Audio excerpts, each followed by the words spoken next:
റസൂൽ പറയുന്നു, അബ്ഗളുന്നാസി ഇലല്ലാഹി സലാസ, മനുഷ്യന്മാരിൽ അള്ളാഹുവിലേക്ക് ഏറ്റവും ഇഷ്ടമില്ലാത്ത, അള്ളാഹ്ക്ക് അങ്ങേറ്റം കോപമുള്ള, ദേഷ്യമുള്ള വിഭാഗം 3 എണ്ണമാണ്. മുൽഹിദുൻ ഫിൽ ഹറം, ഒന്നാമത്തെ വ്യക്തി അള്ളാഹ് ബഹുമാനിച്ച ആദരിച്ച പവിത്രതയുള്ള ഭൂമിയിൽ വെച്ചിട്ട് ഇൽഹാദ് ചെയ്യുന്നവൻ, തോന്നിവാസവും അനാചാരവും ബിദ്അത്തും അനിസ്ലാമികത്വവും പാപങ്ങളും ചെയ്യുന്നവൻ.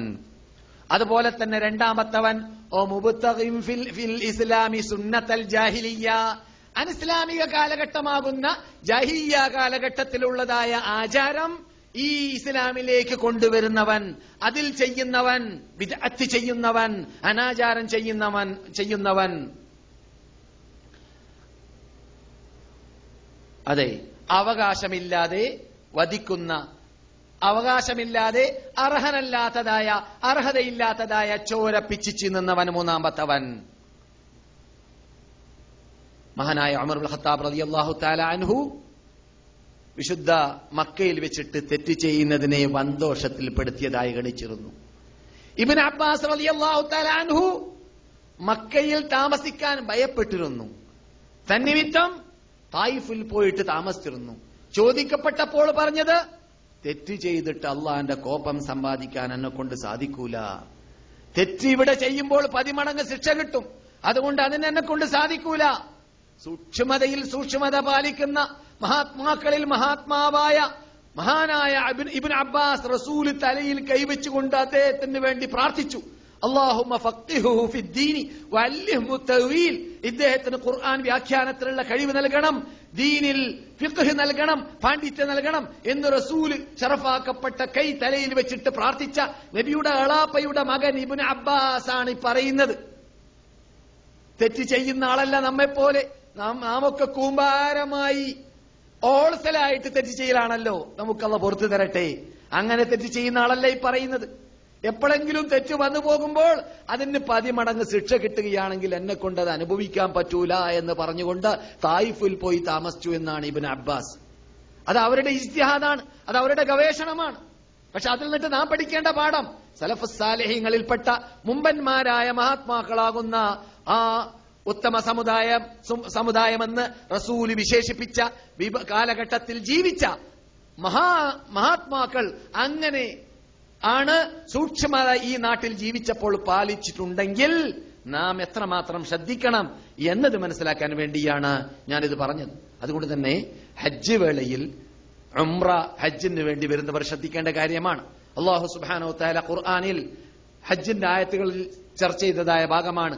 ഫമൻ ഫറദ ഫീഹിന്നൽ ഹജ്ജ, ഒരാൾ ഹജ്ജ് ചെയ്യാൻ തീരുമാനിച്ച് പുണ്യഭൂമിയിലേക്ക് ആ പുണ്യമാസങ്ങളിൽ എത്തിക്കഴിഞ്ഞാൽ ഫലാ റഫത വലാ ഫുസൂഖ വലാ ജിദാല ഫിൽ ഹജ്ജ്, അവര് തോന്നിവാസമോ അനാചാരമോ അക്രമമോ അനീതിയോ ഫിസ്ഖോ അനിസ്ലാമികത്വം എന്ന പേരിൽ പറയപ്പെടുന്ന ഒരു മുസ്ലിം ചെയ്യാൻ പാടില്ലാത്തതായ ഏത് പാപവും അരുത് അരുത് അരുത്. തർക്കിക്കുക പോലും അരുത്, ഗ്രൂപ്പീസം ഉണ്ടാക്കുക പോലും അരുത്, ഭിന്നിപ്പുണ്ടാക്കുക പോലും അരുത്. ഇതൊക്കെ ജീവിതത്തിൽ ഒരു പ്രാവശ്യം മാത്രമാണ് മക്കയിലേക്ക് വരൽ നിർബന്ധം ഒരു മുസ്ലിമിന്. ജീവിതത്തിൽ ഒരു പ്രാവശ്യം, അതും സാമ്പത്തിക ശേഷി ഉണ്ടെങ്കിലും വഴി ക്ലിയർ ആണെങ്കിലും ശാരീരിക ശേഷി ഉണ്ടെങ്കിലും, അല്ലെ? അങ്ങനെയുള്ളതായ വ്യക്തി ജീവിതത്തിൽ ഒരു പ്രാവശ്യം ഏതാനും മാസങ്ങൾക്ക്, ഈ കാലഘട്ടങ്ങളിലൊക്കെ മാസങ്ങളില്ല, ഒരു മാസം തന്നെ പൂർത്തിയാകുന്നില്ല തീർത്ഥാടനത്തിന് വേണ്ടി ഉപയോഗിക്കുന്ന ദിവസങ്ങൾ, അത്രയും പരിമിതമായ ടൈമിലേക്ക് വരുന്നവരോട് പറയുകയാണ്, നിങ്ങൾ എന്ത് ചെയ്യരുത്, ഈ പുണ്യഭൂമിയിലേക്ക് എത്തിയാൽ തോന്നിവാസമോ അനാചാരമോ അക്രമമോ ഏഷണിയോ ഭീഷണിയോ പരദൂഷണമോ ഗീബത്തോ നമീമത്തോ കണ്ണുകൊണ്ട് കാതുകൊണ്ട് ഹൃദയം കൊണ്ട് കൈകൊണ്ട് ശരീരത്തിന്റെ ഏത് അവയവം കൊണ്ട് ഒരു മുസ്ലിം ചെയ്യാൻ പാടില്ലാത്ത ഒന്നും തന്നെ ഇവിടെ വെച്ച് അരുത്, ഭിന്നിപ്പ് പോലും അരുത് എന്ന് അള്ളാഹു പറയുമ്പോൾ ഇവിടെ സ്ഥിരമായി താമസിക്കുന്നവരോടും എന്നൊന്നും ഈ നാടുമായി ബന്ധപ്പെട്ട് ജീവിക്കുന്നവരോടും എന്തായിരിക്കും അള്ളാഹ്ക്ക് പറയാനുണ്ടായിരിക്കുക എന്നത് പറഞ്ഞറിയിക്കേണ്ടതില്ല, ശ്രദ്ധിക്കേണ്ട കാര്യമാണ്. ജീവിതത്തിൽ ഒരു പ്രാവശ്യം മാത്രം വരാൻ വേണ്ടി അള്ളാഹു കൽപ്പിക്കുന്നവരോട് പറഞ്ഞ ആ ശൈലിയിൽ നിന്നിട്ട് നമുക്ക് എന്നിട്ട് അവസാനം അള്ളാഹ് പറയുകയാണ്,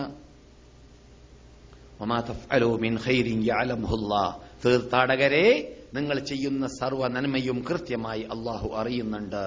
അതുകൊണ്ട് നിങ്ങൾ തെറ്റ് ചെയ്താൽ അള്ളാഹിന്റെ ശ്രദ്ധയിൽ പെടാതെ വന്നു പോകുന്നില്ല എന്നത് അള്ളാഹ് അവിടെ പറഞ്ഞില്ല. കാരണം തെറ്റ് നിങ്ങൾ ചെയ്യരുത്, എനിക്ക് ഇഷ്ടമില്ലാത്ത കാര്യമാണ്, നിങ്ങൾ നന്മയെ ചെയ്യാവൂ എന്നതുകൊണ്ട് നിങ്ങൾ ചെയ്യുന്ന നന്മകൾ അറിയുന്നുണ്ട് എന്ന് പറഞ്ഞല്ലാതെ തിന്മകളിലേക്ക് സൂചന പോലും അവിടെ ചെയ്തില്ല, ഇഷ്ടമില്ലാത്തത് കൊണ്ട്. പക്ഷേ നിങ്ങൾ ചെയ്യുന്നതായ ചെറുതും വലുതുമായ സർവ്വ നന്മയും അള്ളാഹു അറിയുന്നുണ്ട്. അതുകൊണ്ട് തസവ്വദു, നിങ്ങൾ സമ്പാദിക്കണം. ഇവിടെ ഏറ്റവും ഉത്തമമായ സമ്പാദ്യം പുണ്യഭൂമിയിലൂടെ അത് തഖ്വയാണ് എന്ന് പറഞ്ഞുകൊണ്ടാണ് ആ ആയത്ത് സമാപിച്ചത്. അത് തീർത്ഥാടകരും ഹജ്ജിന് വേണ്ടി വരുന്നവരും ഉംറയ്ക്ക് വേണ്ടി വരുന്നവരും ശ്രദ്ധിക്കേണ്ട ഭാഗവും ആണ്. അതെ സഹോദരന്മാരെ, സഹോദരികളെ, ശ്രോതാക്കളെ, ഇവിടെ യുദ്ധം പാടില്ല, ചോര ചീന്താൻ പാടില്ല, താമസിക്കുന്നവരെ ദ്രോഹിക്കാൻ പാടില്ല. കേരളത്തിലും ലോകത്തിലെ എവിടെയും ദ്രോഹിക്കും പോലെയല്ല, മർദ്ദിക്കും പോലെയല്ല മക്കയിൽ വെച്ചിട്ട് ആരെയെങ്കിലും ദ്രോഹിക്കലും മർദ്ദിക്കലും മനസ്സിലാക്കണം.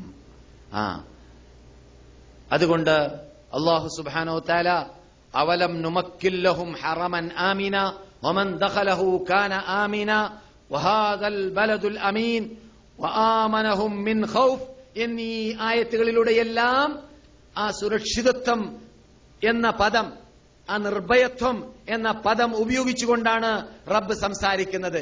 അത് നാം സ്ഥാപിക്കാൻ വേണ്ടി തന്നെ, നാം നടപ്പിൽ വരുത്താൻ വേണ്ടി തന്നെ.